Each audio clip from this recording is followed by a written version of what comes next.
Good afternoon, everyone. Welcome to the State of the Border, Roots and Impacts of Migration from Latin America. We are very delighted to be able to have this conversation today in partnership with the Institute of Current World Affairs. So before we begin, I just wanted to say a couple of words about Network 2020. My name is Courtney Doggart. I'm the president of Network 2020.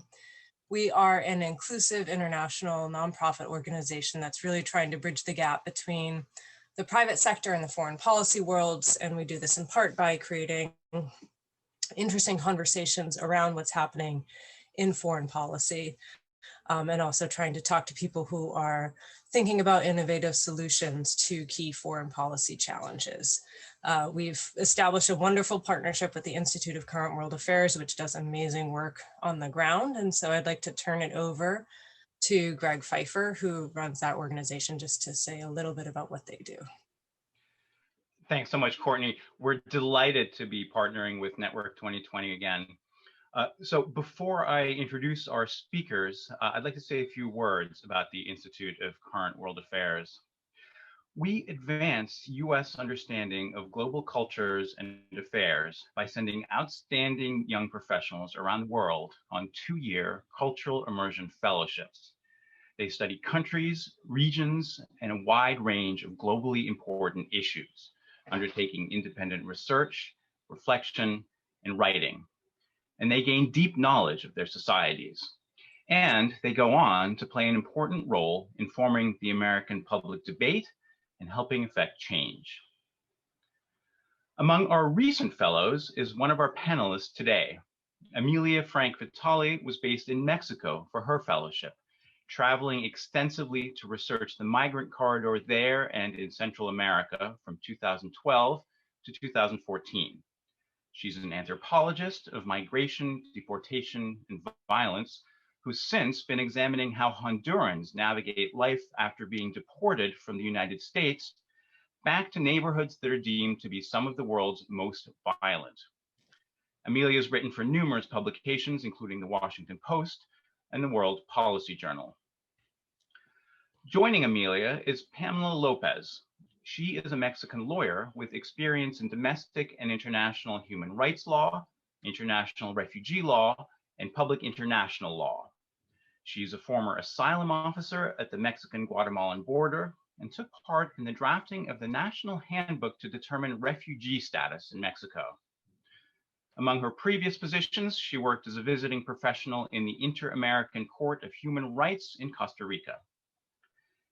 And Jennifer Ávila is a journalist and founding editor-in-chief of Contra Corriente, a digital media outlet in Honduras that publishes deeply reported investigative pieces. She's directed 9 documentaries on topics including gender, the environment, indigenous peoples, and youth violence. And she's also covered the subjects of international resource exploitation and development, human rights, and political conflict. All 3 panelists are perfectly placed to discuss not only the situation along the southern U.S. border, but to also debunk the many myths surrounding the U.S. debate on immigration. And the Biden administration is promising now to address the root causes of migration, and so it's crucial that U.S. policymakers understand what they're getting wrong about those causes. So I'm much looking forward to this discussion, and with that, handing it back to you, Courtney.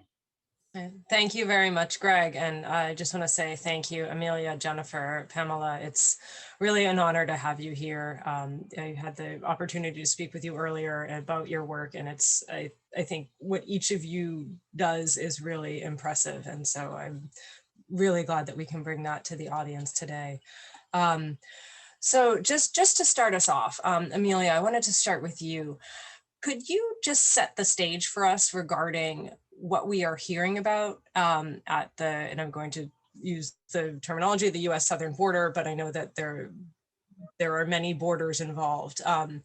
But from the U.S. point of view, we are very often captive to the news cycle, and that ebbs and flows in its coverage of what's happening there. So what is, in your opinion, the real situation with the current crisis? And can you put that in a bigger context for our audience, please? Sure. Thank you for the question. Thank you to Network 2020. Thank you, ICWA, for continuing to support the work that I've been doing for now almost a decade. I really appreciate the interest in trying to pull together experts from different parts of the world to talk about these issues and many other important global issues, in addition to what we're seeing in this hemisphere. So to answer your question a bit, I think first, it's important to understand that what is being called a crisis is not really a crisis. This is the state of affairs and has been for a very long time. So it breaks into media attention and it breaks into sort of public attention every couple of years now. But the situation at our southern border has long antecedents and is really not new. First of all, I think that we need to reframe our thinking of migration in general. I think that migration doesn't need to be seen as a crisis situation to begin with. It is something that has obviously a very long history in the United States, but all over the world, and really for the whole of human history. Moving when situations are untenable, when life is really hard, is something that is very much a part of what we as humans do. But also I think the scope of it, the scale of it, what we're seeing happening at our southern border now is not really a crisis. It is a crisis in so much as policies have been instituted that have created a kind of bottleneck and have created a situation where there's a whole lot of people trying to, in most cases, start asylum claims, which is also important to think about, that we're actually thinking about people who are seeking asylum in the United States, who are seeking protection, doing so under the only legal mechanism that currently exists for people from Central America and from many other parts of the world. But the extent to which this has become a crisis, it is one that has been made by policies of the Biden administration, the Trump administration, the Obama administration, and many administrations going back. In so much as the United States has increasingly over the last, I'm going to say 20 plus years, relied on the pushing the border sort of south, making it harder for people to get across Mexico and into the United States to migrate or to seek asylum. And this is sort of an intensification of that. So during the Trump administration, they instituted something called the absurdly named migrant protection protocols, which made people who were seeking asylum in the United States wait for hearings in the United States in northern Mexico. And there were tens of thousands of people who were enrolled in this program at different periods of time. And although the Biden administration has rolled back that particular program, the kind of buildup of people waiting for an opportunity to start an asylum claim in the United States is something that has continued. In part, this is because of the pandemic. During the pandemic, the Trump administration invoked a very obscure CDC statute called Title 42 to disallow the entrance into the United States of people because of the pandemic. And the Biden administration has so far kept that Title 42 expulsions intact, even though they've now created a system working with UNHCR, the UN High Commission on Refugees, to parole into the United States people who were already in MPP in that Trump era program. And they have yet to include others in that program, include new asylum seekers. So this has created a situation where there are lots of people who have been kind of arriving at the northern border of Mexico over the last year and a half and have been summarily expelled, have been sent back to Mexico in many cases, in some cases deported back to their home countries without even the opportunity to start an asylum claim. This is one of the reasons why we see so many it appears that there are so many more unaccompanied minors, because part of what has happened is as families are expelled back into Mexico, parents often think the best thing they can do for their kids is send them alone. And unaccompanied minors are not subjected to this Title 42 expulsion. All of this is to say that there are policies that have created a situation that seems to be a crisis. but policies could also be enacted to actually undo the sort of crisis moment that appears at our southern border. And then two other things that I want to mention kind of in the broader scope of this. One is that, so I'm encouraged to hear the Biden administration talk about wanting to focus on root causes in Central America as opposed to solely focusing on the U.S. Mexico border. But I am very concerned because I think that he is replicating the mistakes of the past in the way that he is even thinking about aid. U.S. aid in Central America should really be considered one of the root causes of migration. Aid comes with deep ideological strings that is often not responsive and in many cases harmful to communities in Central America, that doesn't take into account the things that people on the ground would like to have happen in their communities and in their home countries, and instead exacerbates problems rather than helping. I can go into specifics about that later, but I imagine Jennifer will touch on all sorts of things related to this as well to sort of explain what that situation is like. And then the other thing that I do want to mention is that there has been a kind of narrative that has emerged that somehow people are coming to the United States right now because they imagine a Biden presidency to be an opportunity for them. I think that this kind of US-centric analysis of what is happening in Central America and why people are migrating is really, really wrong, just straight up wrong. Of course, there are individuals who have told journalists that is why they've come, but I talk to people who are considering migrating, who have migrated, who have been deported pretty much every day. And the people who are telling me that they're thinking about leaving Honduras now, sometimes for the second or third or fifth time, have absolutely no calculation based on US politics. Many of them do not know what is actually happening at the border at all. The Title 42 expulsions, the essential cancellation of asylum is something that is not on anybody's radar. People are making these decisions because of the situation that they confront every day, because of feeling like tomorrow they don't know how they're going to feed their family. They are afraid of the government. They are afraid of organized crime. And the situation of climate change and the pandemic has exacerbated already very precarious forms of living. And people are making these decisions based on what's best for them and their family, not in response to US electoral politics. I'll leave it at that, but I can go into more detail about any of those things in the Q&A. Okay, great. Thank you. And I will have a follow-up question or two, I think, if we have time before the Q&A. But Jennifer, turning to you, Amelia touched on some of the root causes, but I'd like to dig into that a little bit more, just because, like Amelia said, there has been a lot of focus from the Biden administration on root causes. So I'd love to hear what are your thoughts on what you're hearing coming from Washington, and what does, quote unquote, getting it right look like to Hondurans, and what would need to change to achieve that? We would love to hear your take on the root causes. Yes, thank you. Well, I think there are two kinds of expectation rose with the Biden administration. One is the one that Amelia already spoke about migrants. Some migrants may be thinking that it will be easier to enter the United States, but that's not like the idea of why are they fleeing from. But there's like a little in the narrative of that, but that's not like the cause making them flee, right? But the other expectation is about the anti-corruption fight in Central America. That is also one of the main issues this government want to address.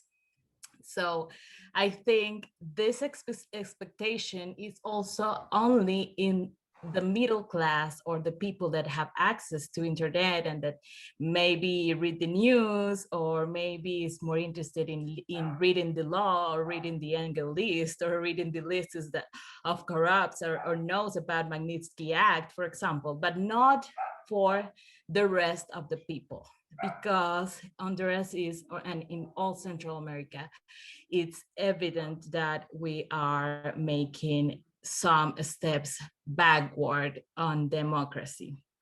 So a lot of people don't know how the US is going to help or is going to intervene in these anti-corruption commissions or actions in these countries that are autocratic governments, and that also the majority of the people here in Honduras do not trust the institutions. So we have this expectation rose in these people, in these citizens that are active, that are political active, that are opposition of the government, that they want something from the US, like more like, it's a little bit sad because they have the expectation that the US justice will be enough to punish corruption in these countries, because these countries' systems are not strong and are not independent. So I have a presentation about like some issues in these actions that the US have, they are already doing. You know, in June or July, I think we will know the angle list, which a lot of people is expecting here. But this week we knew the list that was unclassified from the Congress with the names of corrupt officials in Central America. And a lot of people was expecting that. So a lot of people is also like very aware of what the US is going to do around. And I will speak about why the people is fleeing instead, and what's the reality. You know, this is like the dream or the expectation, but the reality in Honduras, and some of the obstacles that these actions will have in these kind of countries. Because I think in the US also the citizens and also the government officials need to know how are these countries and how are democracies in these countries right now, the state of democracy right now. Let me see here.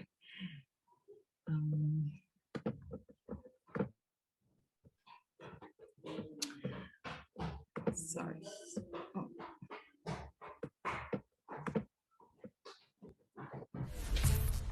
Sorry, do you see my screen? Yes, we can see it. Thank you.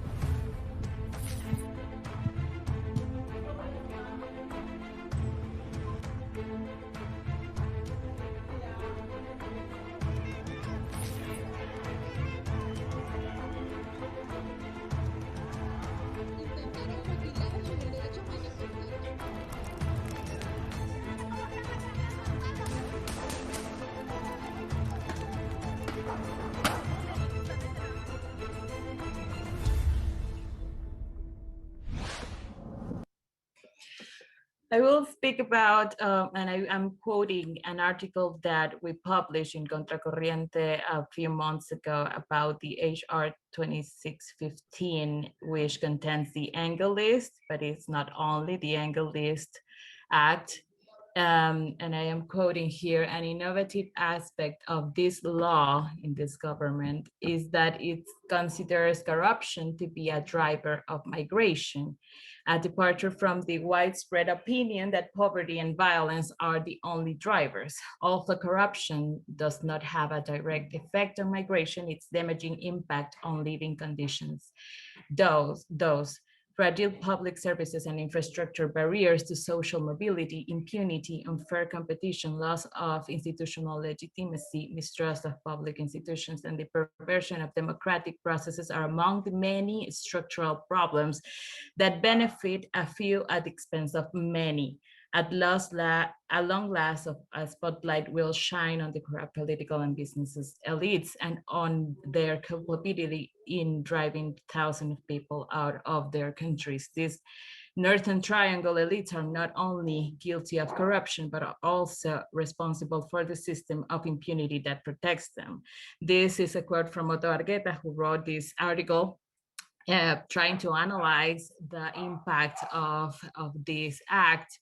But I think it's like this paragraph, I think it's very strong, because maybe it's also, we all know that it's innovative too, that the Biden administration is putting this narrative that corruption is one of the drivers of migration, but we need to make like a more deep analysis of the consequences of corruption and how these countries, especially Honduras, are addressing corruption. So we also— could I just interrupt for 1 minute? Sorry, and just to clarify for the audience. So you're talking about there are two things in U.S. law, one or in up for debate. So one is this HR 2615, is that correct? And then the other is a list that's being published. The Engel list is in this act. Is in this act, yes, but it's the more known. Okay. Yes, it's like the more popular part of the law, but the law also has other issues like the anti-corruption fight, and also an issue about development, economic development in these countries. So this anti-corruption fight also, it concerns to the Engel list, that on July, the government will publish this list of corrupt officials to punish them. Like, it's not like a real like legal punishment, but they will also get punishment like migration punishment. They will not have a visa, for example, and maybe some of their benefits in the United States will just finish. Thank you for clarifying. So yeah, but the corruption system in this country, it's so big and it's so strong, and it affects all the aspects in the daily life of people. And I will put some examples of how corruption and impunity are affecting the people and are making them flee. For example, a lot of women in Honduras are migrating. It's a fact that women's migration have grown in the last years. And this is a lot of because violence, not only domestic violence, which seems like a private issue, but it's not. And but also from for sexual assaults, for violence in the streets, and also a lot of families have femicide cases in their families. But the system is not working. When a woman wants to go to the police because she is suffering domestic violence, she's not being heard. The system is not working.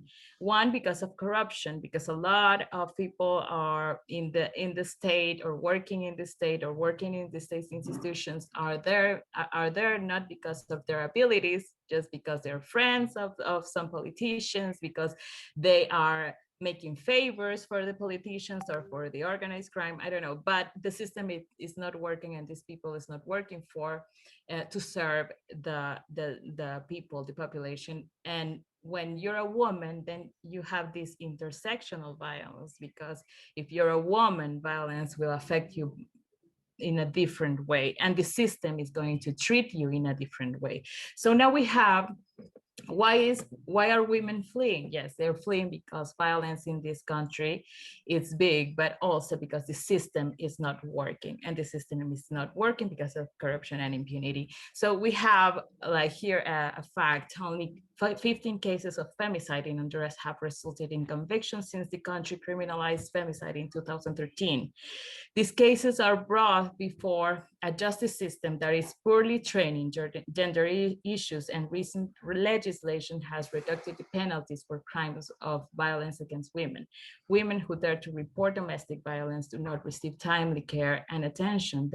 They are not safe, and this can end in femicide. So why they are fleeing? Because of this. Well, we also have other intersectional analysis. When you get the LGBTIQ community, they also have different kind of violence, but the system are treating them different. We also have activists, journalists, dissidents that are threatened constantly, and they are also confronting a system managed by corrupt officials and managed, but also by criminal networks. And I think the main case that we can and the whole world knows about is the case of the brother of the president and the presidency itself, that is being mentioned in a lot of cases of narco trafficking in the US, in the southern district of New York especially. But we have almost 12 or 15 cases of narcos in the US that are involving political officials that had or have actually a lot of power and that are managing this state. So we have the case of the president itself, himself, and that also makes us a lot, that also raises a lot of questions about what the what's the U.S. strategy with Central America. In the Trump administration, Juan Orlando was a very close partner. Also, the U.S. is always having this policy of good neighbor for Central America and accepting a lot of human rights violations and a lot of crises because they don't want to, they don't want to break the relations with this kind of leaders, of political leaders. So in the Trump administration, Juan Orlando was a good neighbor, a good, a good leader or a good partner. But in another part, in New York, his brother was getting condemned because of narco trafficking. So for the US, a central contradiction is part of the government just proved Honduras to be under control of narcos, and we're talking about these cases, and another party supporting the ruling administration while arguing that the Honduran immigrants who are fleeing do not qualify for asylum in the United States. So that's a contradiction also that it seems in the past few years. Yeah. One thing, Jennifer, I hate to interrupt. I do want to make sure that we are able to leave enough time for questions and answers. If it's possible to just wrap up this thought, I'm closing. I'd like to go to Pamela, and then hopefully some of your other points will be able to get raised in the Q&A. Yes. No, I'm closing about the other issue in the law about the promote inclusive economic growth and development in the region. And that's not always worked, and that has not always worked in the US vision of development for these countries. And that's what, and we have a lot of cases of people fleeing from conflictive areas where transnational industries are extracting resources without consulting people. We have the Berta Cáceres case, which is the whole world knew about it, but Honduras is full of these cases, and a lot of people are suffering this internal displacement and also forced migration, forced displacement to other countries because of these conflicts that are at the end the heart of the economic development system that the US have always supported and is interested in to support. So yes, we have this reality and this and how the US is addressing it, but I think it has a lot of obstacles. We have now a very difficult political context with these autocracies in Central America, so they are also challenging this kind of actions from the US government. Now, it's a little bit tense, the relationship with, for example, Nayib Bukele, Juan Orlando Hernandez, and Yamatei, the three presidents of the Northern Triangles of Central America, because they are seeing also some of these actions like a threat to break the corrupt system. But I will leave it there, and then I will answer questions. Thank you. Thank you, Jennifer. Yeah, there's a lot of good food for thought, and it seems like there's a lot of, at least on the US side, policies that can contradict each other. So we'll leave it to the audience. Hopefully they'll ask some good questions on that. Lastly, Pamela, I wanted to turn to you to talk a little bit about asylum, because you've worked a lot in that system in Mexico. Could you just walk us through a little bit about what you're seeing in the asylum system? Because I know, at least in the US, when we're looking at it, we don't often hear about what happens after people seek asylum, if they're deported, and then also you're looking at this from the Mexican perspective too. And so, is there a connection? So what have you learned from working on these cases regarding root causes and the ultimate outcomes of these cases? Thank you. Thank you, first of all, for the invitation and for having this very interesting topic to talk and to be public about. First of all, I would like to start describing what's a refugee, because that's the main point to understand good practices and bad practices on both countries. So first of all, I'm gonna explain you what's the definition. This is the universal definition. This is the definition under the convention of the 51 Convention of Refugees and the Protocol of 1967, sorry, which is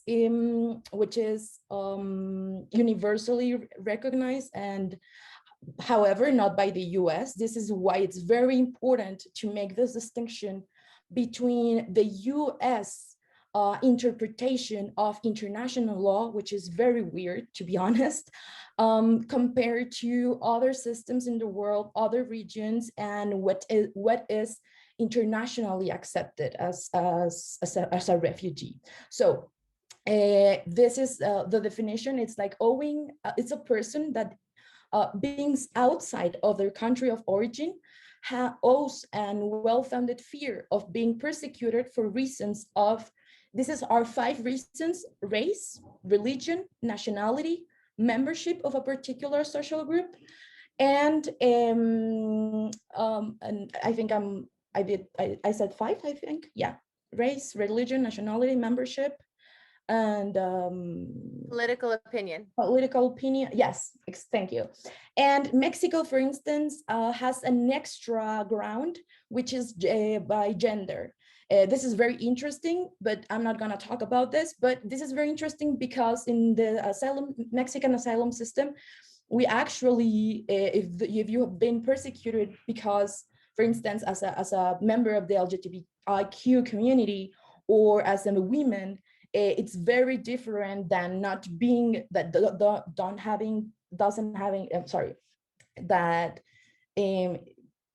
it's very different that not having this a ground, because it would be very, very difficult to actually fit on membership of a particular social group, for instance, which in other countries, this is how this kind of cases are solved, talking about women or victims of domestic violence or sexual violence or members of this community.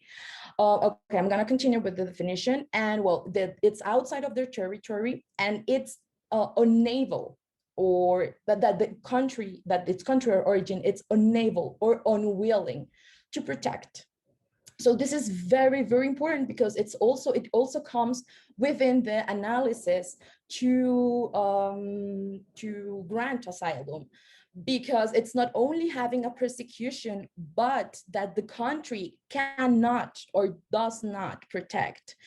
This is very important because when we do an asylum analysis, it's very easy to disregard what's going on in the field, like in the actual context of those countries, and say, oh no, this is like just to see the some numbers on democracy index, for instance, and say, oh no, this is a democratic country, so it's okay, like the state, the rule of law, it's okay, they can deal with those issues. And that's not true. And that's exactly what Jennifer was saying about these people, that they can't being protected. If they go and denounce what's going on, it could be in any reason. It could be like violence in the streets, like gang violence, for instance, or family violence, whatever it is. The governments are not going to pay attention to it, because they don't even have the capacity to deal with so many cases. So it's important to recognize that these countries cannot protect these people, even if we are not talking about a case of someone who has been super, I'm sorry to say it, but it's like when we do analysis, we kind of qualify the violence in scales. So even if it's like a bit less of violence of, I don't know, victims of gangs, for instance, gang street, this is very important to take into account, because you cannot expel them or to take them back to their countries by saying, oh, nothing that much or nothing that bad happened to you. I mean, like, this is life in your country. So I'm so sorry. You cannot be here. So I just wanted to say this to understand what's a refugee. So it's someone that cannot, they don't have any other choice than to flee, than to leave the country. And well, this is also important because whenever I had the chance to, I solved, I don't know, I lost the count, but maybe like thousands of cases. And it was very, I never got used to the idea of people telling me, like when I first asked, what was the reason that you left your country? They would say, oh, because there's no that much opportunities. I was very poor. I didn't have a job.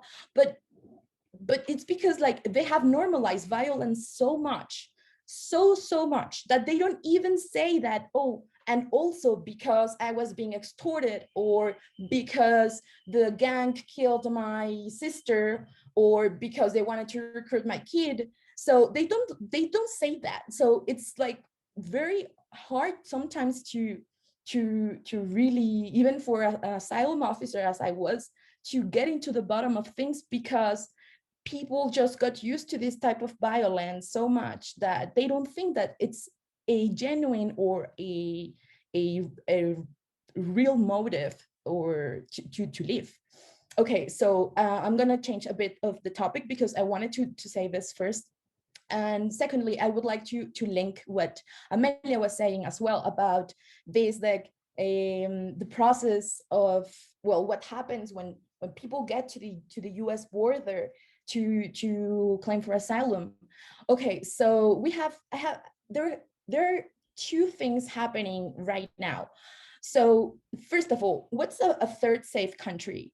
This is a Western concept. This is usually used by Western states. The European Union does the same. Australia does the same. The US does the same. And well, being honest, like US is a bit more protective than the European Union or in Australia, but still this is not illegal. This is not unlawful to do. However, this goes against the spirit of the refugee law. Why so? Because it's supposed to, for a person who's fleeing and is seeking for international protection, they just can't stay in another country that they don't have any type of protection from. So they have to stay in the country of, in the territory of the country that they are claiming, or they are seeking for asylum. And this is exactly what we were talking about with the MPP. This is, I'm sorry, this is totally unlawful to do. This is illegal to do, because as a host country, you should accept everyone in your territory looking for your protection. You cannot ask your neighbor to keep them for you while I don't know what you are doing in the other side of the border.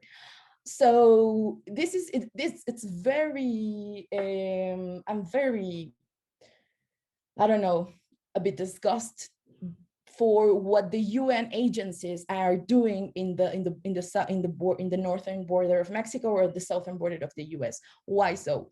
Although the UNHCR is doing like the best efforts to protect these people that nobody wants to protect, this is something that Mexico and the US should be doing as states. They have international obligations.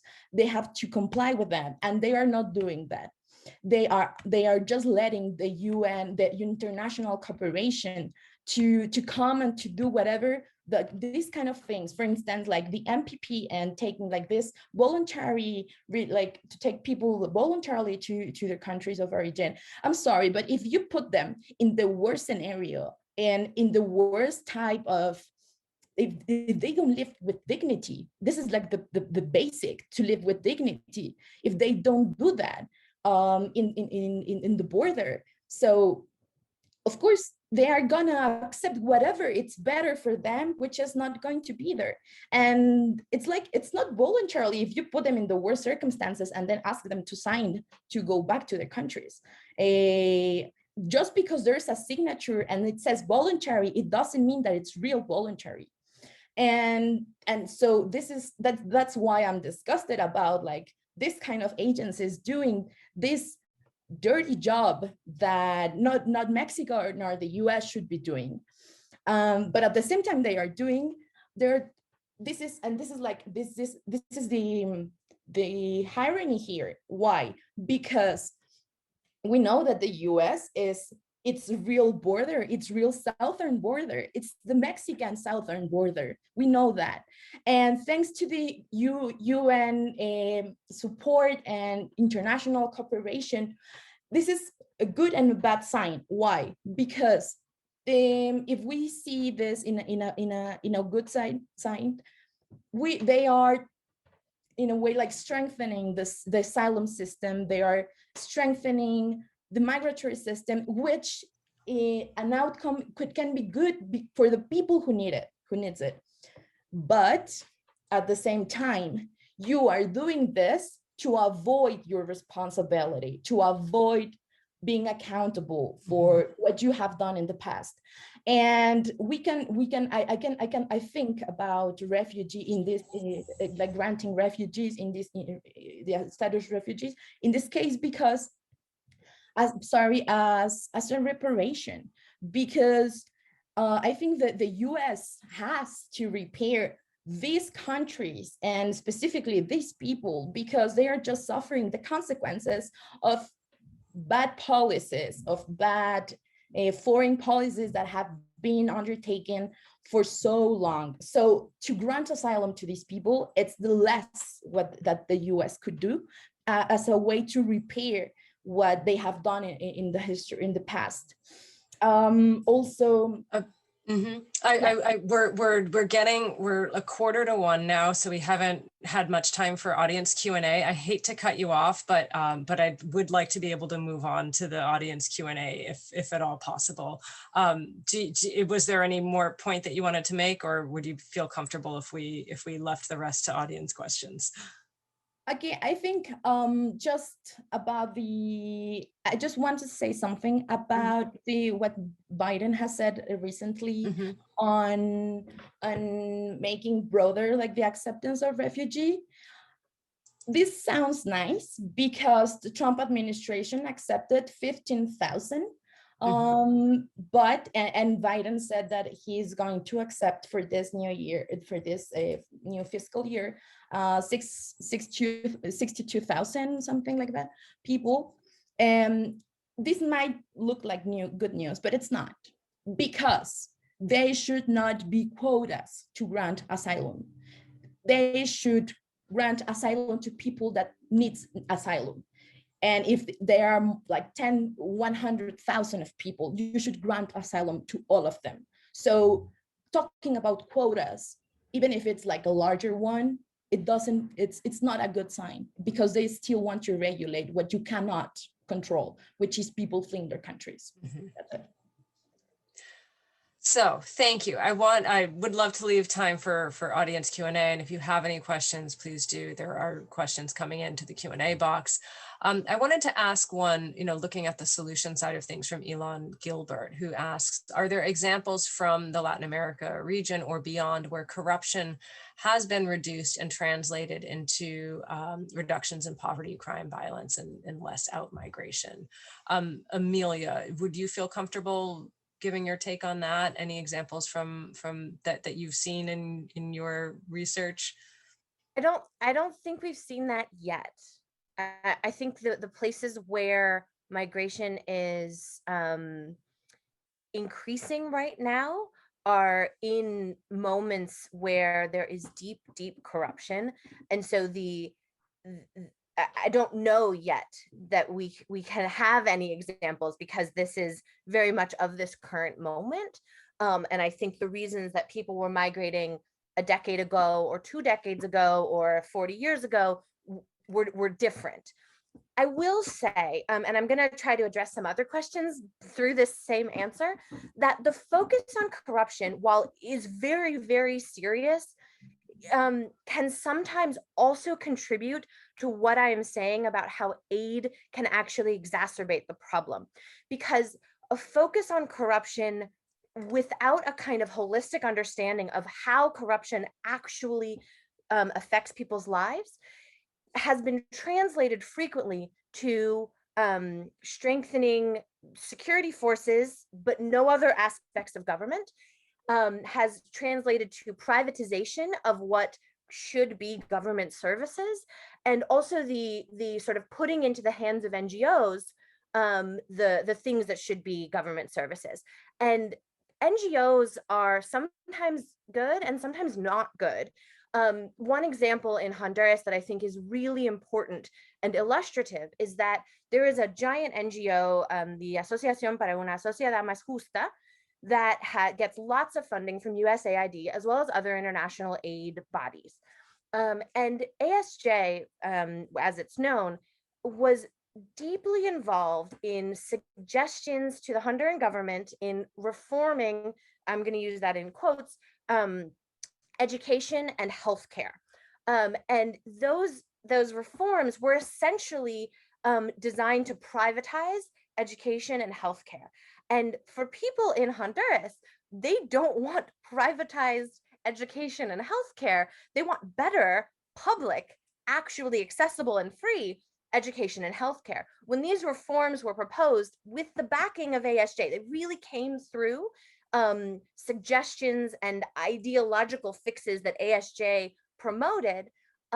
There was basically general strikes in Honduras, massive, massive protests. Eventually they walked back the reforms, but I think this illustrates how a kind of myopic focus on corruption from an outside understanding can lead to solutions that actually make things harder for people in the country, rather than actually taking into account how people in the country want to reform their own systems.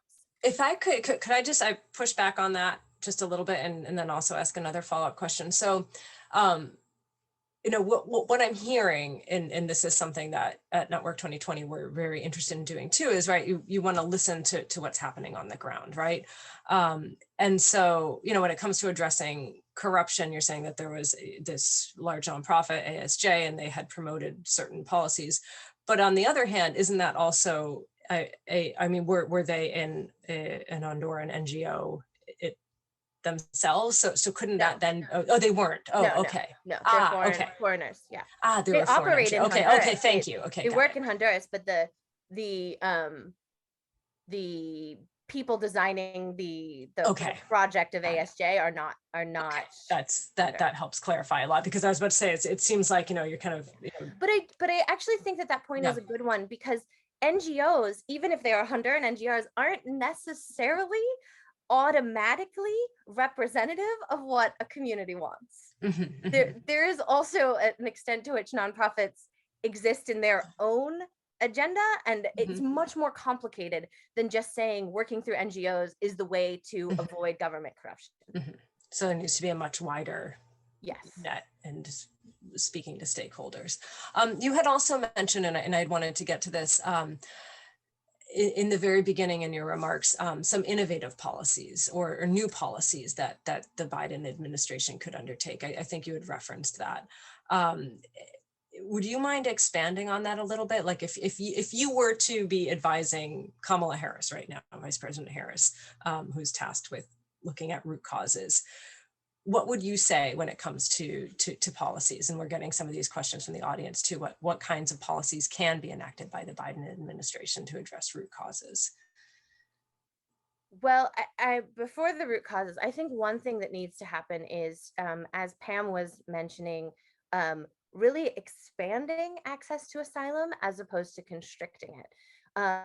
We have seen a narrowing of interpretations of the kinds of categories that one can use to claim asylum in the United States over the course of the Trump administration, a real narrowing.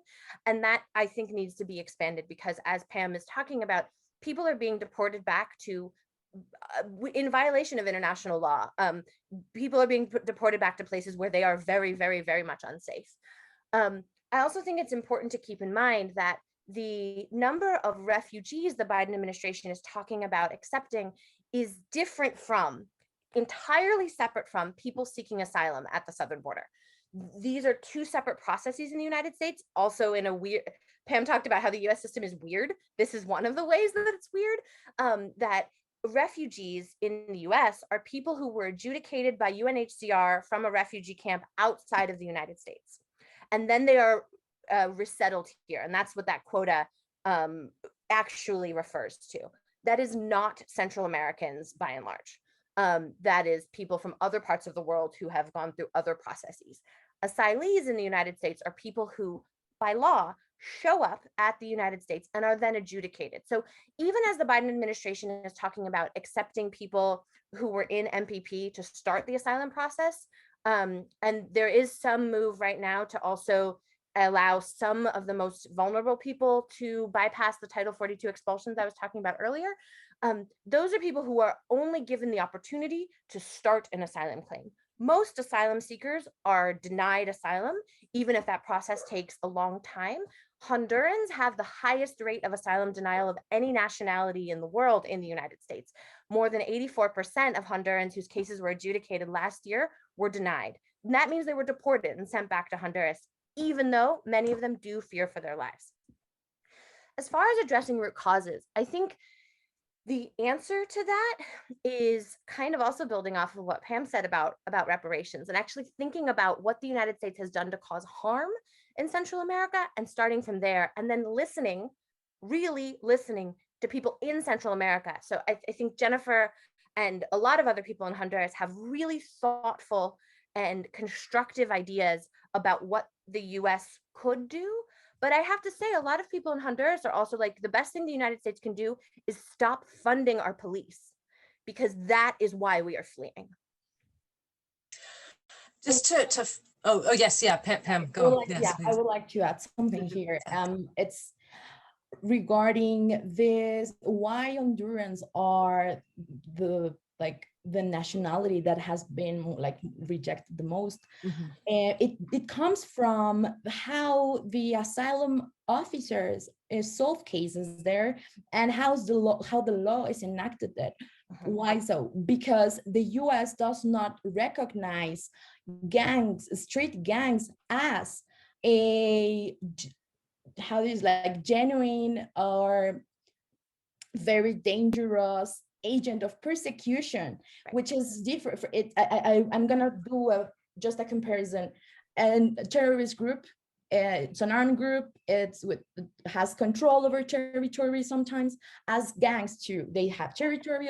They have control over territories, over people. They actually have power, even in the government, because of corruption. So it's the US will not accept in the future, because they will still won't accept people in the future because of how their law and how they have to solve these cases. And this is very different than Mexico, because in Mexico we do think that street gangs are agents of persecution, very, very hostile, very dangerous, and it's proof that they don't have the protection of the state.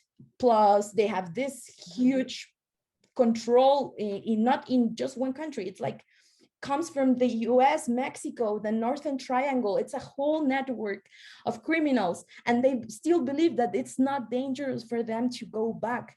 So this is a problem also in their law and how they interpret, but it's a problem because they are not part of this convention, of the Refugee Convention, which I was talking about.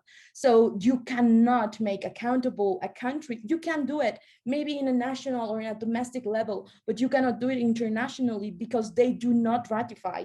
They didn't ratify this treaty. So that's why they are not respecting the definitions or how it should be resolved. So this is a problem also of the US imposing its power again without any type of accountability later. Sorry, that's it. Thank you very much. Yeah, the problem of definitions, and then also the ratification of external treaties, which we tend not to do, sounds like it's playing a very big role here. I know we're getting pressed for time. I wanted to take one more question, and I'm going to point this one to you, Jennifer. It's from Jonathan Carmody, and he asks, what role do U.S. and international financial institutions play in facilitating corruption? He's referring to the Panama Papers revealing extensive offshore banking practices. Is that something that you're taking a look at, U.S. and international financial institutions and the role of corruption? Yes, I think right now, I think Honduras and Guatemala are maybe classified as tax havens, but in Honduras, we're making innovation in tax haven creations. And these ideas, not only like the money, but also the ideas come from the United States, and also a lot of investors are coming from the United States. And I'm talking about charter cities. I think that's like the name in English, but in Spanish is a little different. But these charter cities are like pieces of territory in which the state is just giving out all the territory and just saying, I'm selling you this territory and you will have your own laws, your own money, your own investors, and the way you want to manage the population. So this is a very dangerous thing, and it's not an illusion. Now in Honduras, we have 2 of them, or 3, I think, approved, and 0 taxes and 0 law enforcement from the state on those territories. And a lot of investors from the US and from Europe are giving money from that. And this is why I think this law and this part of the law of the Biden's Act right now, of the Angel List and all that, this part of the law that is speaking about economic development and how the US will help to improve the economic system in Honduras is very dangerous, because the extractivism, the extractive industries here in Honduras supported by the US we don't have a good experience on that in the past, and we will not have it now, because we have another kind of industries and then this kind of projects that are not helpful, and they will sell, like the narrative is they will be easier to invest in like tax havens, and they will be also projects in where people will work or will have work, or will have jobs, but that's not like the idea of economic development that we need here in Honduras. And I think this is very dangerous. But also, someone asked there about the aid that is more controversial for Hondurans, and I think Amelia already said that the more controversial aids in Honduras are for the police and the armed forces, when it's proved that they are corrupt officials, but also trying to support these kind of projects that are not helping people, and that are also the effects of these projects are also conflictive and violence in these countries, in these communities. Sorry. Thank you. Unfortunately, we're over time, but it seems like there. I mean, we could keep going. I mean, it's tremendously complex. I think between getting into very specifically, why the U.S. has had the policies it's had and how to change that, how this plays into different UN conventions, the role that corruption plays and how to tackle that, which is extremely tricky. I mean, it's an extremely complex issue, as you all have well laid out. So thank you very much. Thank you, audience, for wonderful questions. I do hope that we can, follow your work, particularly Contra Corriente. For those Spanish speakers, I definitely hope you check that out. And thank you all for taking the time today. It was a real pleasure to have you, and thank you, ICWA, for partnering with us. Just a couple quick notes. We have our next event. We're doing the first in the series on what's happening with Israel-Palestine. So we have Michael Koplow talking about the violence, why, and what's next. And he's from the Israel Policy Forum. And then we will be having another briefing on this topic that's to be scheduled. And with ICWA, we have one coming up on Saudi Arabia, and that will be on June 9th. And so that's Economic Development in Saudi Arabia, June 9th at 12 p.m. And we will be confirming that shortly. So thank you all. Thank you, audience. I really appreciate everyone taking the time today, and have a wonderful afternoon. Bye-bye. Thank you. Oh, and you can read Contra Corriente in English too, which is wonderful. So thank you for putting that forward. Thanks, Jennifer. Okay, take care. Bye-bye. Thank you. Bye.